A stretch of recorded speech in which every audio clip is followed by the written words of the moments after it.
I always get envious of guys, not all of them, but of guys like you that are in deep training mode, because I always assume that you guys are getting to eat whatever you want. Are you in weight gain mode? Are you in trim down mode? What is the diet for future draftee Julian Wilson? I mean, right now, I'm not gaining or trimming down. I'm basically just maintaining where I'm at. I'm at around 202, 203 right now. But no, the diet is not eat whatever you want. It's salmon, brown rice, chicken breast, everything healthy. I mean, you gotta hate that, right? Well, I mean, we had a nutritionist at OU who was kind of real strict about what we ate, so I kind of got used to it. And then once I went off the train, they eliminated every bit of sweets that I thought I could eat. Oh, well, I'm assuming, right after it's okay, my college football career is over. How long? I know you give yourself a grace period, Julian. How long did you just give yourself a window? You're like, all right, now I'm going to eat and drink during this time. How long did you give yourself? I get the day after the combine was my free day. Ooh, what'd you have that day? What'd you have? Wingstop, Pizza Hut, and then Whataburger the next day. Oh, what kind of wings? Oh, I don't know why everybody likes the lemon pepper. I stick to the hot.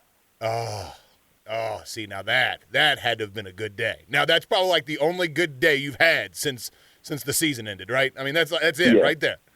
Because I flew out to, we had our bowl game in Florida, so I just stayed in Florida and went to training that next day. Oh, so you were training the next day?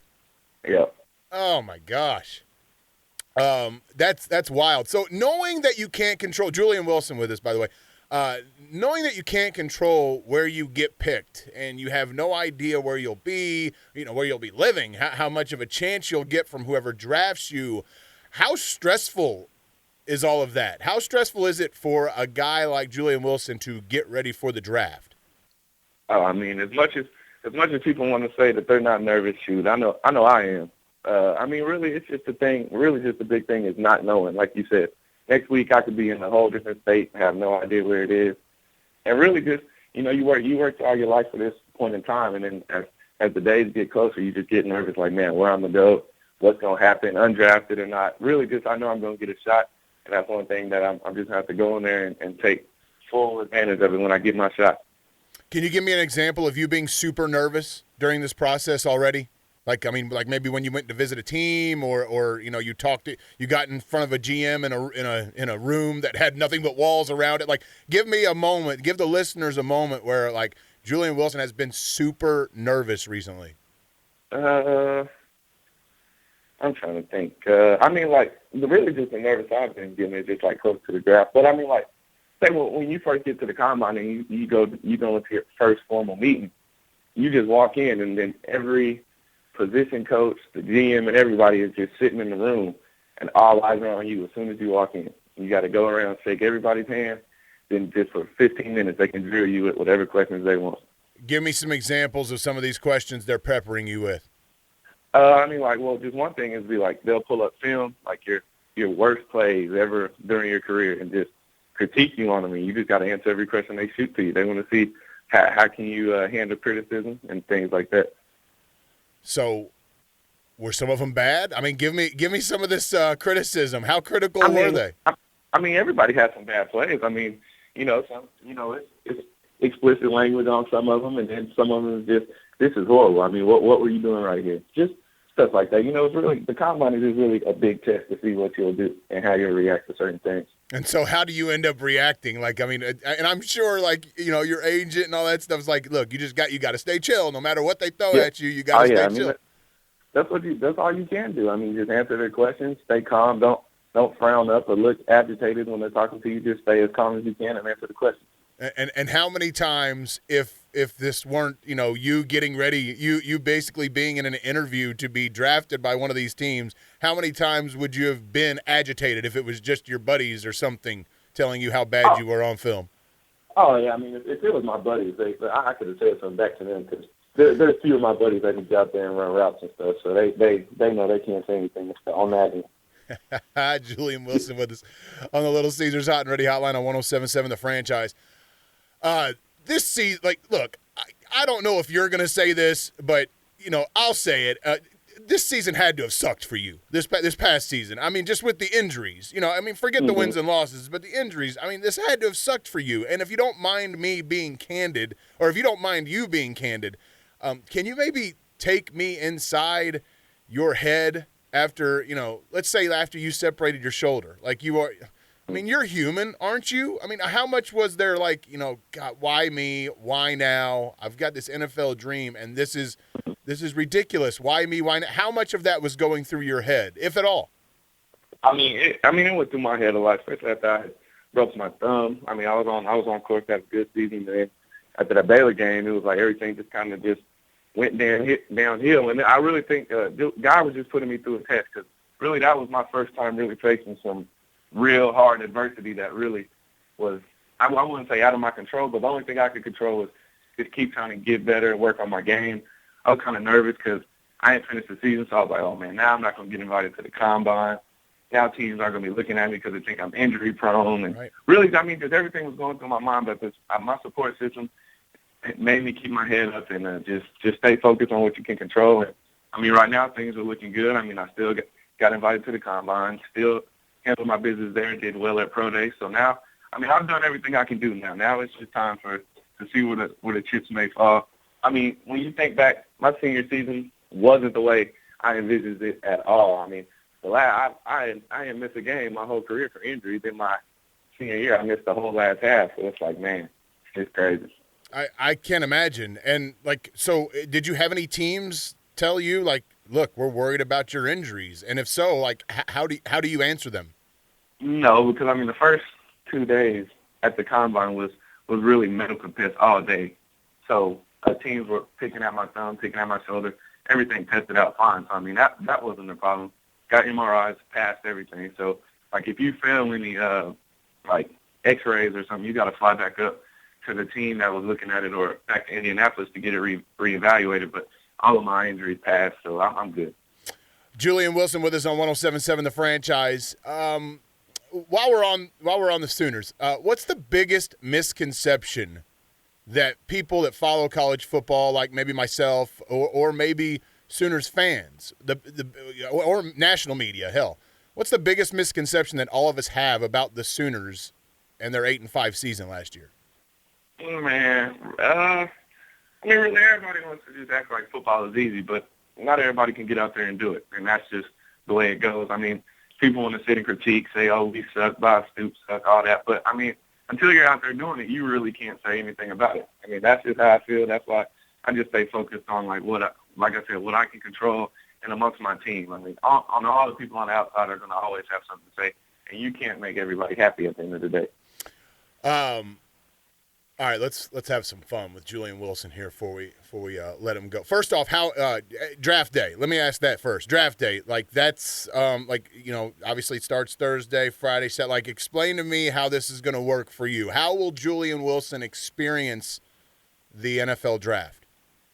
Basically just laying low, man. I'm not going all out, having a big draft party, just things like that. Really just chilling among the house with my family and close friends. Thursday night, watch the first round.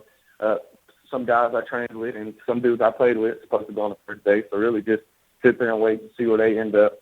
Friday, that's when I would kind of sit down and start taking a closer look at the draft, paying more attention to my phone. But Saturday is when I think my nerves will really be bad because, that's my day that I'm supposed to go. So really just keep my phone in my hand and just sit in front of the TV glued to it.